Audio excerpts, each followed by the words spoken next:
بسم اللہ الرحمن الرحیم الحمدللہ رب العالمین والصلاة والسلام علی سید المرسلین وعلی آلہ واصحابہ اجمعین۔ تمام سامعین و ناظرین السلام علیکم ورحمۃ اللہ وبرکاتہ۔ آج میں ایک نہایت اہم واقعہ آپ کے سامنے رکھنا چاہتا ہوں جو کبیر والا میں پیش آیا۔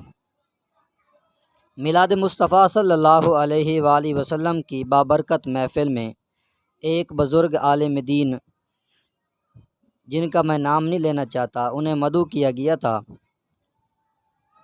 ان کو محفل میں خطاب کے لیے 10 بجے کا ٹائم دیا گیا تھا، لیکن بدقسمتی سے انہیں موقع جو ملا وہ 12 بجے ان کو خطاب کا موقع دیا گیا۔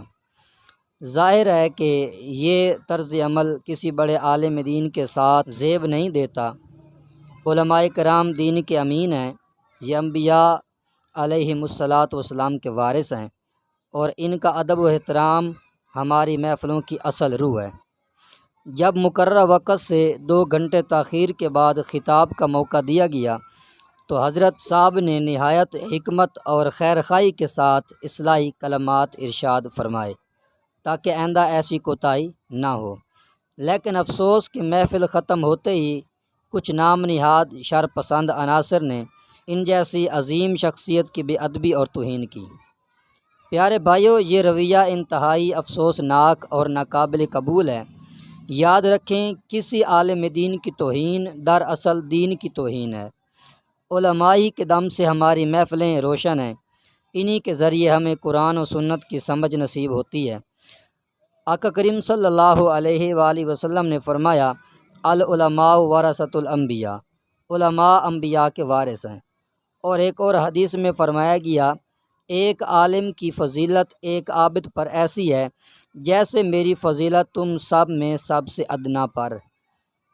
لہٰذا ہم سب کو چاہیے کہ ہم اپنی محفلوں میں علماء کرام کو مقدم رکھیں، ان کو مقررہ وقت پر موقع دیں، اور سب سے بڑھ کر یہ کہ ان کا ادب و احترام دل و جان سے کریں۔